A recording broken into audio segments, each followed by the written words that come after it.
అల్లు అర్జున్ పై MLC Venkat fire అయ్యారు. అల్లు అర్జున్ తన మాటల్ని వెనక్కి తీసుకోవాలని డిమాండ్ చేశారు.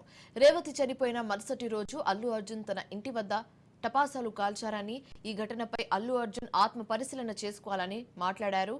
అయితే నిన్న ప్రెస్ మీట్ పెట్టారనుకుంటే పశ్చాత్తాపంతో ప్రకటిస్తారేమో అని అనుకున్నారు. కానీ అలా ఏం జరగలేదు. అల్లు అర్జున్ సినిమా హాల్లో ఎంతసేపు ఉన్నారు, ఎలా వెళ్లారో అంతా సీసీ ఫుటేజ్ లో ఉందని తెలిపారు. తెలుగువాడి సత్తా చాటడం అంటే ప్రాణాలు పోయినా పట్టించుకోకపోవడమా అని ప్రశ్నించారు.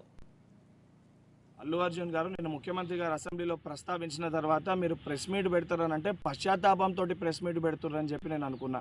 ఎందుకంటే సంధ్యా థియేటర్ సంఘటన జరిగిన తర్వాత, ఆ సంఘటన మీ దృష్టికి వచ్చిన తర్వాత కూడా మీరు ఈ రకంగా మూవీ ఎప్పటివరకు చూసిర్రు, ఎప్పటివరకే క్లాప్స్ కొట్టిర్రు, వెళ్ళేటప్పుడు మీరు అభివాదం తెలుపుకుంటూ వెళ్ళినరా లేదా మీరు ర్యాలీగా వెళ్ళినరా, చాలా క్లియర్గా ఫుటేజెస్ కనబడుతున్నాయి.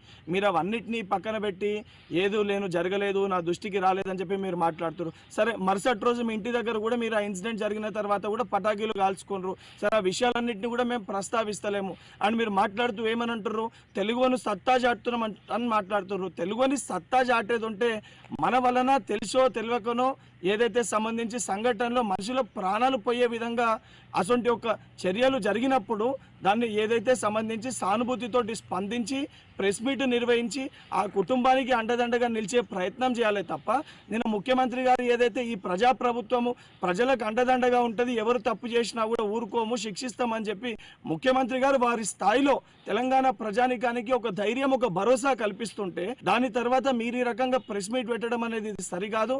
ఇప్పటికన్నా మీరు మాట్లాడిన మాటలపైన మీరు ఆత్మవిమర్శ చేసుకొని మీరు మాట్లాడిన మాటల్ని వెనుకకి తీసుకోవాలని చెప్పి డిమాండ్ చేస్తున్నా. అల్లు